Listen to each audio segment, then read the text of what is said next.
ఎలా ఉన్నారు? బాగున్నారా? నేనైతే చాలా బాగున్నాను. మీరు బాగుండాలని మనస్ఫూర్తిగా కోరుకుంటున్నాను. Welcome to the morning vlogs అండి. చూసారా వంకాయలు ఎలా ఉన్నాయో? మా అమ్మ వాళ్ళ ఇంటికి అయితే తీసుకొచ్చినాండి. చెట్లు అయితే చూసారు కదా, అప్పుడు వాటికైతే వెళ్ళినాయండి. ఇంకా చాలా ఉన్నాయి వాటికి. ఇప్పుడైతే నేను కర్రీ చేస్తున్నాను చూడండి. ఆయిల్ అయితే వేసి పోపు గింజలు అయితే వేగిన తర్వాత ఉల్లిపాయలు పచ్చిమిర్చి వేసుకున్నానండి. అవి వేగిన తర్వాత అల్లం అయితే వేసుకున్నాను కొంచెం. చూసారా, పసుపు వేసుకున్నాను. అందులోనే మనం వంకాయ ముక్కలు అయితే వేసుకున్నాను చూడండి. మంచిగా కలుపుతున్నాను వీటిని. ఇంట్లో కొన్ని మార్కెట్ నుంచి తెచ్చిన వంకాయలు అయితే ఉండేయండి, అవి కూడా కొన్ని అయితే యాడ్ చేసుకున్నాను. మొత్తం అయితే వండలేదండి, మా అమ్మ వాళ్ళ ఇంటి నుంచి తెచ్చిన వంకాయలు కొన్ని ఉన్నాయి ఇంకా అలాగే. చాలా బాగుంటుందండి ఈ వంకాయలు అయితే కర్రీ. మన 10 మినిట్స్లోనే కర్రీ అయితే రెడీ అయిపోతుంది. అంత తొందరగా ఉడికిపోతాయి కర్రీ.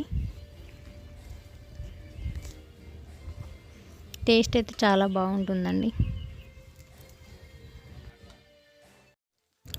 వంకాయ ముక్కలు చూసారా ఎలా మగ్గిపోయాయో? చాలా సాఫ్ట్గా అయితే అయిపోయినాయి చూసారా.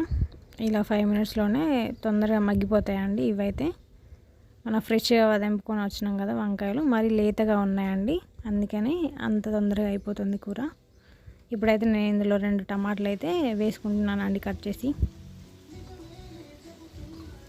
అలాగే కొంచెం కొత్తిమీర కూడా వేసుకున్నాను. నేనేం చేస్తానంటే ఆయిల్ మధ్యలో ఉంటుంది కదండి, కర్రీ మొత్తం సైడ్ కనేసి మధ్యలో ఆయిల్లో టమాటాలు అయితే వేసుకుంటాను. ఇలా చేయడం వల్ల ఏంటంటే తొందరగా ఉడికిపోతుంది, మంచిగా ఉంటుంది అలా. ఇప్పుడైతే ఇందులో సరిపడా ఉప్పు అండ్ కారం అయితే వేసుకున్నానండి.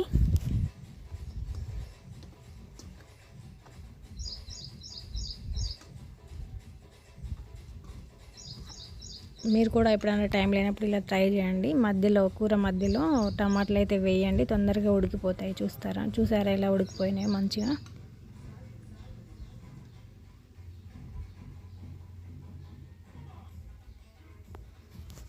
ఇలా ఆయిల్ అయితే పైకి తేలే వరకు అయితే మంచిగా ఉడికించుకోవాలండి. కర్రీ చాలా బాగుంటుంది ఇలా చేసుకుంటే.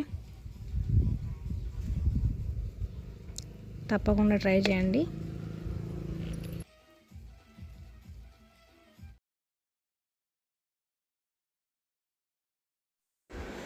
ఇంటి దగ్గర అంటే అయితే బ్లౌజ్ తీసుకొచ్చి ఇచ్చారండి. స్టిచ్చింగ్ అయితే చేస్తానండి నేను అప్పుడప్పుడు ఖాళీగా ఉన్న టైంలో అయితే స్టిచ్చింగ్ చేస్తుంటాను. సో బ్లౌజ్ అయితే కట్ చేసి పెట్టుకున్నానండి పక్కన. చూడండి, ఇది జారిపోతుందండి క్లాత్ అయితే.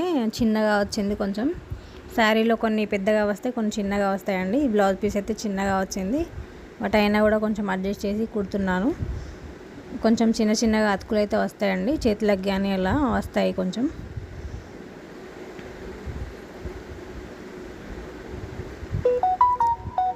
వీటిని అయితే మంచిగా ఇట్లా పెట్టుకొని వీటికి అయితే పిన్నులు అయితే పెట్టేసుకుంటానండి నేను. బాబిన్ అయితే తీసుకున్నానండి. మా అబ్బాయి ఇట్లా ముందుకు వెనక్కి అనడం వల్ల దాంట్లో దారం అయితే ఇరికింది, అందుకని తీసేసి క్లీన్ చేసేసుకున్నాను. బాబిన్ని చేసుకుని అయితే పెట్టుకుంటున్నాను మళ్ళీ.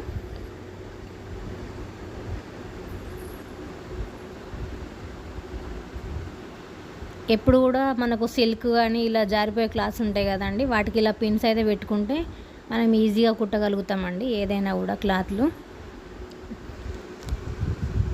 లేదంటే కుట్టు వేసుకోవచ్చు. కుట్టు వేసుకునే సమయంలో ఏంటంటే ముందుకు వెనక్కి కొంచెం జరిగిపోతూ ఉంటాయి, అందుకని ఇలా చేస్తే ఈజీగా మనం కుట్టుకోవచ్చు.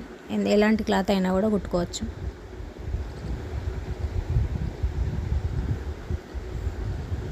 క్లాత్ అయితే అస్సలు బాగాలేదండి. అంత మనం కుడుతుంటేనే అలా ఇలా వస్తుందండి, ముడతల్లాగా వస్తుంది క్లాత్ అనేది. ఇదైతే పంపకం చేసేసి మళ్ళీ ఇప్పేస్తానండి, అందుకని ఇప్పుడు ఇలా వచ్చిందని చూపిస్తున్నాను మీకు. క్లాత్ అయితే కుడుతుంటే అలాగే వస్తుంది ముడతలు. ఇది ఫ్రంట్ అండి. ఇందాక బ్యాక్ అయితే కుట్టేసుకున్నాను. ఫ్రంట్ కూడా ఇలాగే మనం జారిపోకుండా ఉండడానికి నెక్ సరి చేసుకొని పెట్టేసుకున్నానండి. పిన్స్ అయితే రెండింటికి కూడా. షేప్ బెల్ట్ కూడా కుట్టేసుకున్నానండి.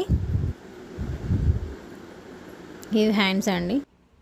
మొత్తానికి అయితే బ్లౌజ్ కుట్టేస్తానండి. ఈ వీడియో అయితే తీయలేకపోయాను, అందుకనే చూపిస్తున్నాను. బ్లౌజ్ అయితే చూడండి ఫోటో తీసి. ఈరోజు అయితే పంచసోనాలు అయితే తీసుకొచ్చినామండి. బయటికి వెళ్ళినాం అయితే ఈవినింగ్ తీసుకొచ్చినాం. చూడండి, 1/2 kg అయితే తీసుకొచ్చామండి.